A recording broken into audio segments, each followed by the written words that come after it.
येषां मलं शरीरस्य च वैद्यकेन योपाकरोतं प्रवरं मुनीनां पतञ्जलिं प्राञ्जलिरानतोऽस्मि।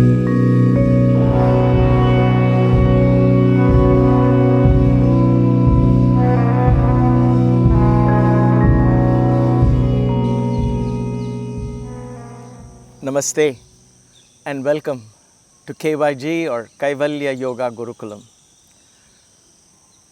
I'm sitting in the premises of yet another ancient and very beautiful, very large temple.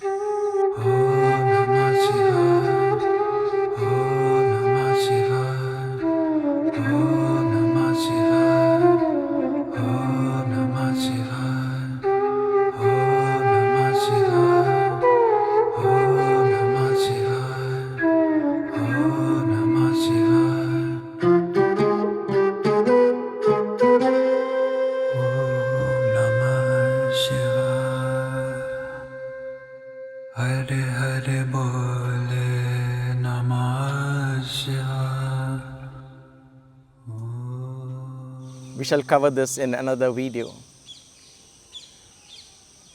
In this class, I hope to summarize the first 4 verses or the first 4 aphorisms of sage Patanjali's Yoga Sutras.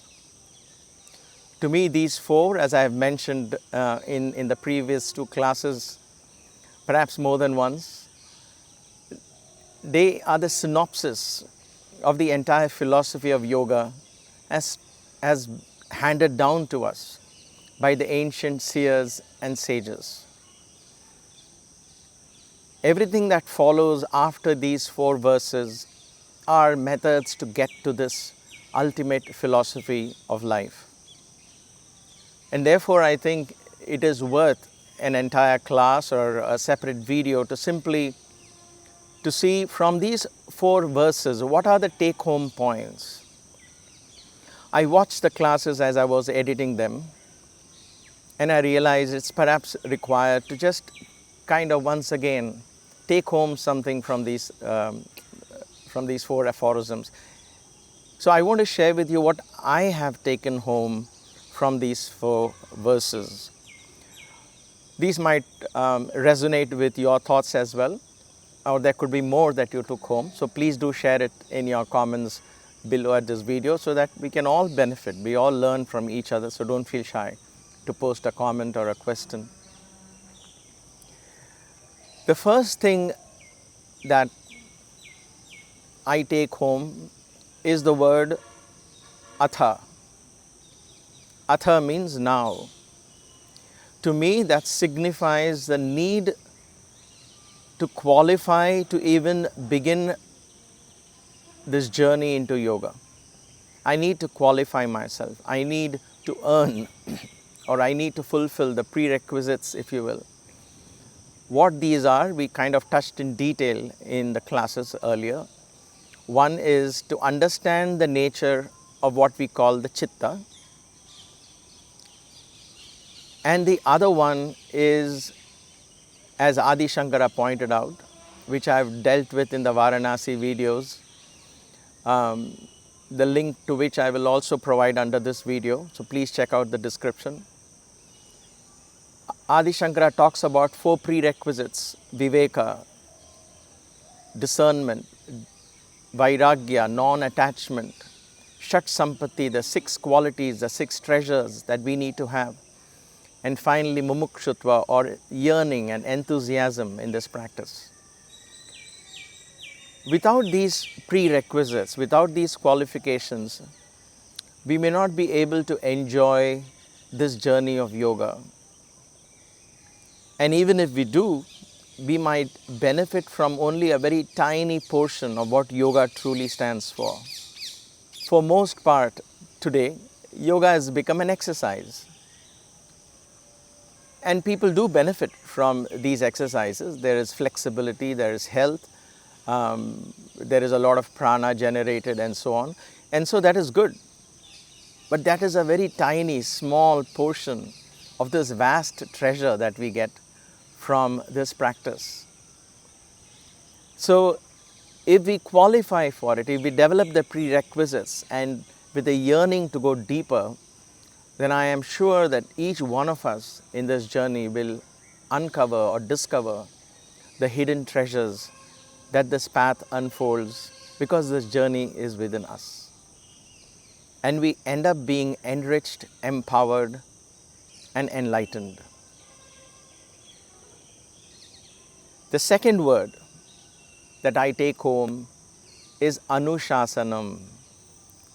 Anuśāsanam to me is very clear in that yoga is a systematic, disciplined spiritual practice. Let us be very clear about it. It is not a wild, fancy thing that anything and everything goes in the name of yoga. Today we have beer yoga, we have goat yoga, we have all kinds of yoga, Bollywood yoga and Hollywood yoga and dance yoga. I don't criticize them. I think we all have the rights to explore every single thing in life. But do they follow the spiritual, deep spiritual discipline, or is it just a fancy thing to market? We need to ask ourselves that question when we undertake these paths. To me, yoga is a very disciplined path. Not just discipline in the asanas and in the techniques of doing asanas and so on and so forth, that is there too, but more so a disciplined lifestyle.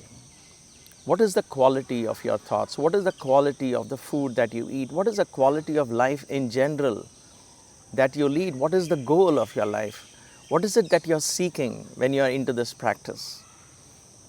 And if this is an important practice, do you allow other things which are less important to revolve around this? Or does this practice revolve around other things? In other words, do you shift this practice? Do you shift this as per your convenience? Is it conviction that guides you on this path, or is it convenience that you practice this path? You and I need to ask these questions to ourselves, because yoga is an anuśāsanam. It's a systematic, disciplined, spiritual practice, not religious, but spiritual practice. Nothing that we have talked so far signifies any particular religion or promotes any particular dogmatic thought. It is just about our mind, about our chitta, about our subconscious feelings, emotions and vrittis and so on. So there is really nothing religious about it. That has been the core of all these ancient teachings. They were never meant for a particular sect or a particular community. They are and they will always be universal in nature, universally spiritual, but not without a disciplined practice. So I take home that lesson. Then comes the third thing, and that is vritti-sârûpyam. Vritti-sârûpyam. Until I attain the ultimate state, I get involved in my vrittis. I become my vrittis. I identify myself with the vrittis. If I think of a lion, I am not separate from the lion at that moment, I become the lion. If I think of somebody as a bad person, at that moment, that somebody is not the bad person, I am that somebody, and that bad person is none other than me. Because the vritti and I are not two separate things. Though we have convinced ourselves and we feel that I am having my thoughts, I and my thoughts are one. They are not different. The word I itself, the term I itself, the concept I itself is a thought. And therefore, if I is entertaining thoughts, in other words, I is becoming that. So to me, that is a very valuable, a powerful lesson. I'm trying to be very conscious about the quality of my thinking, the quality of my conversations, because every time I speak, I become that. And believe it or not, all these teachings that I share in the last 3 or 4 years online and years before that doing actual workshops and things like that, has had its toll on me. In other words, I have felt the growth in spirituality. It is far easier for me to meditate and enter into that state of silence. Not nirodha, but very close to that. And all because my vrittis now, for the most part, are constantly about these ideas, about these concepts. I really have no interest in thinking about anything less than that. It just doesn't interest me. Not that because they are bad or anything, it just doesn't interest me. And therefore, what happens is the I in me is beginning to identify itself with these beautiful thoughts. That is liberating in nature. What is the result? The result is deep in me, there is a peace that is becoming more and more unshakable with every passing day. To me, that is the greatest gift. So, vritti-sârûpyam is another term I take home from this. Then comes the word svarūpa that I take home. Svarūpa, my real nature, my true form, if you will. What is my true nature? Patanjali says it so beautifully. The draṣṭu, the seer, draws into his true nature, and the true nature is that of Ishvara. The God I worship, the God I love is the God I am. So I fall in love with my higher self. I sing praises of my higher self. I tune into my higher self. I use the image in front of me, the Guru in front of me, the Shiva Lingam in front of me, the Shakti in front of me, the Sri Chakra in front of me, all as doors that open, all as mirrors that reflect the divinity that is deep in the cave of my heart. That is all there is to it. Because what we are searching for is our true nature. We have forgotten our true identity. And this whole path of spirituality, this path of yoga, is to rediscover that true self. No birth, no death. Aham nirvikalpo nirakara rupo vibhutva cha sarvatra sarvendriyanam. I am nirvikalpa, nirakara, I am beyond all forms and all modifications. I am the omnipresent, omnipotent, omniscient self. How powerful is that? Why wouldn't we want to experience that? And believe me, my friends, every step in this journey towards that is enriching, enlightening, empowering, and beautiful. So I take home the term svarūpa. And finally, the fifth term I take home from these 4 sutras is avastha. Avastha, the state. What state? The ultimate state. So if my real self is infinite, what is that state called when I am established in my real self? What is the experience of that? Kaivalya. As Vyasa beautifully brings out that to us in his commentary. Kaivalya, the state of oneness. There is nothing outside the one. There is only one consciousness that appears as this multifold creation that includes you and me, so you and I, and every blade of grass, every bird, every feather, every tree, every plant, every atom, molecule in this creation is an expression, a dance of that one consciousness. The Shiva consciousness, the Christ consciousness, the Buddha consciousness, the Allah, if you will. The names are many, but the form is one. Beings are many, but the breath is one. Stars are many, but the sky is one.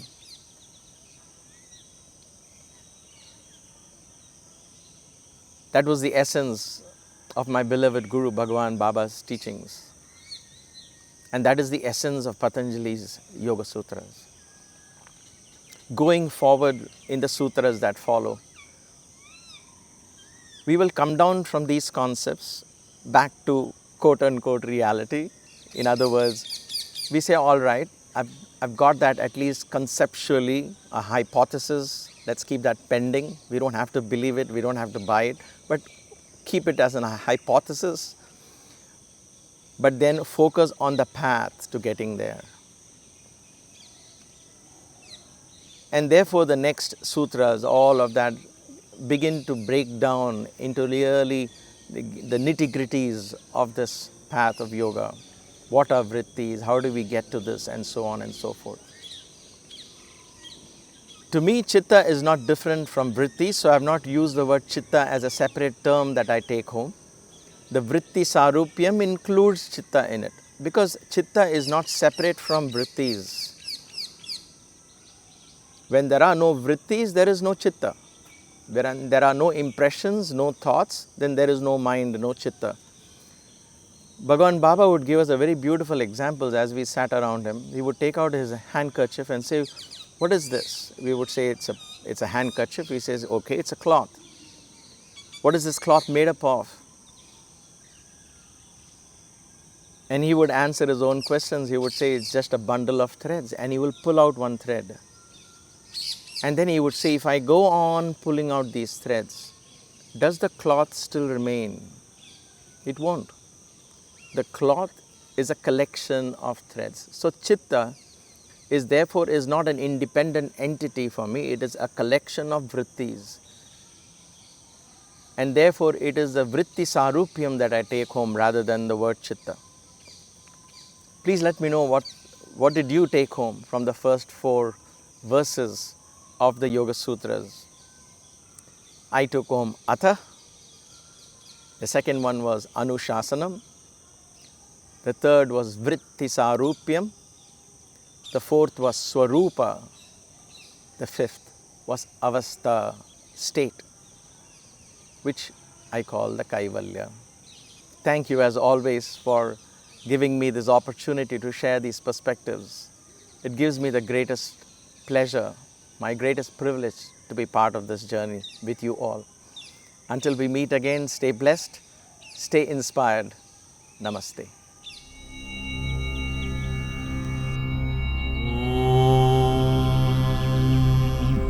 क्लीं कैवल्य